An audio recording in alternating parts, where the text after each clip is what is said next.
porque nada hay imposible para Dios. La gracia del Señor con cada uno de ustedes en este jueves 18 de marzo. Tengo el gusto de compartirles el Evangelio de San Juan en el capítulo 5, versículos 31 al 47.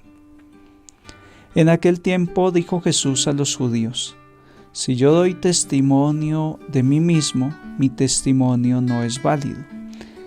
Hay otro que da testimonio de mí, y sé que es válido el testimonio que da de mí.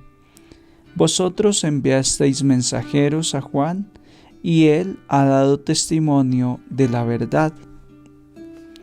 No es que yo dependa del testimonio de un hombre.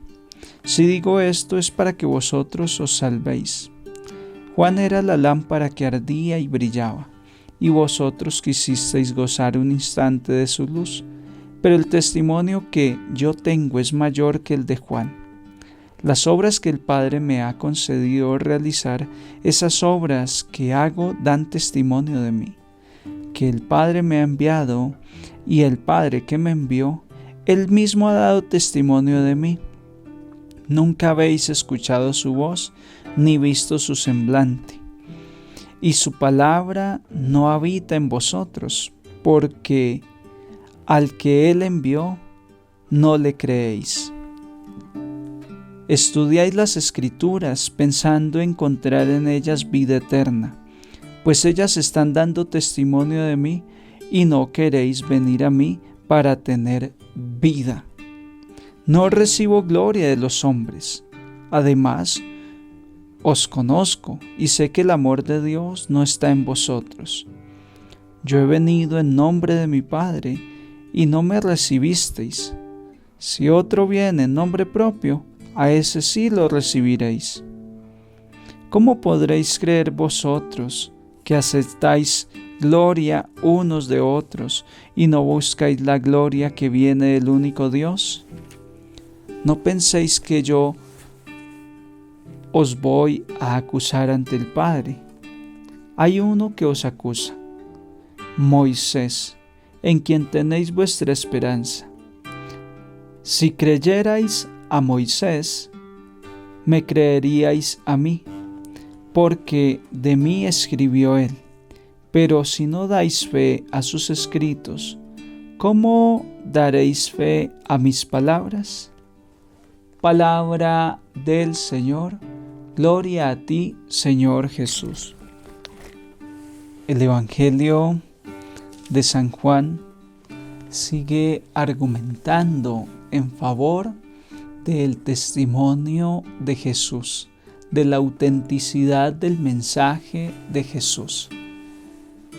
Hace 2000 años Jesús tuvo que argumentar frente a sus opositores, dígase letrados, fariseos, escribas y toda la parte religiosa, los líderes del pueblo de Israel se interpusieron al mensaje de Jesús. Entonces Jesús tiene que argumentar mucho, intentando convencerles. Y dice, al fin y al cabo yo no necesito un testimonio de un hombre, pero para poner en evidencia de la voluntad salvífica de Dios, que un hombre dé testimonio. San Juan da testimonio, Juan el Bautista. Y esto me llama mucho la atención, cómo Dios en verdad hace la kenosis, es decir, a bajarse de los cielos y equipararse a nuestra condición humana, asumiéndola. El Señor se acopla a nosotros, el Señor se adapta a nosotros con tal de que nos salvemos. No necesito del testimonio de un hombre. Si digo esto es para que vosotros os salvéis. El Señor, como un mendigo que va de puerta en puerta, intentando conseguir algo de alimento, el Señor toca a la puerta del corazón del hombre y nos trae la gracia, nos trae la bendición.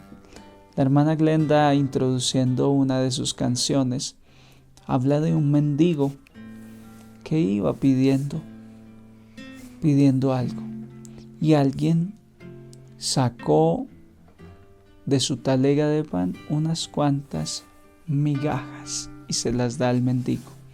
Y el mendigo, muy agradecido, lo come y se va. Y dice la anécdota que cuando la persona volvió a revisar su talego de panes, había una hermosa miga de pan de oro. Las migajas que le había dado al mendigo se convirtieron en migas de oro.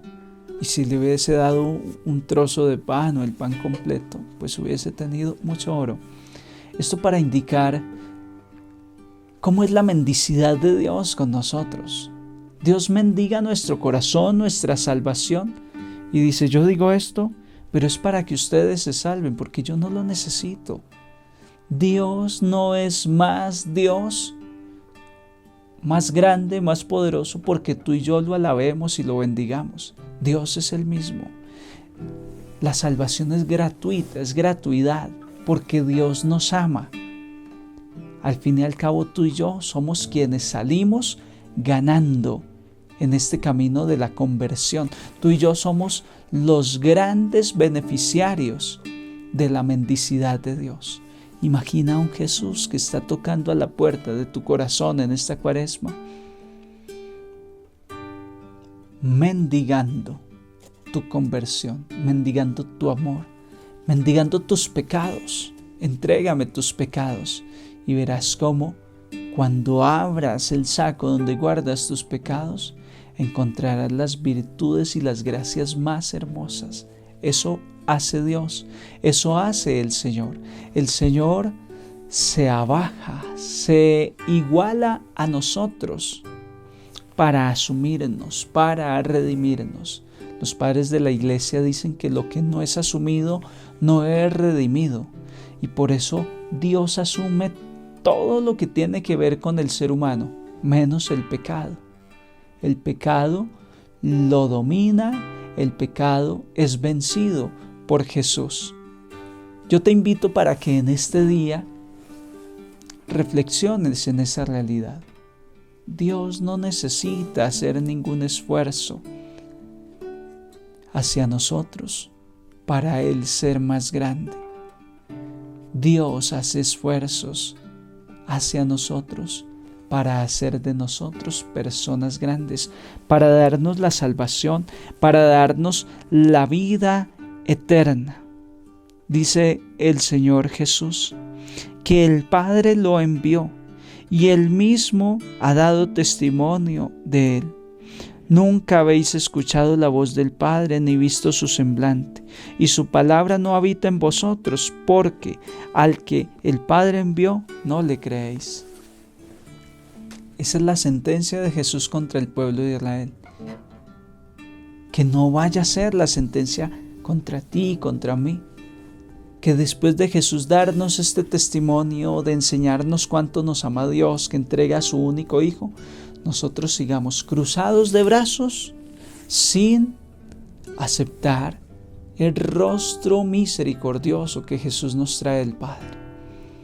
Jesús es la imagen visible de Dios invisible. Jesús viene a traernos ese mensaje, pero 2000 años después nos hacemos los de la vista gorda.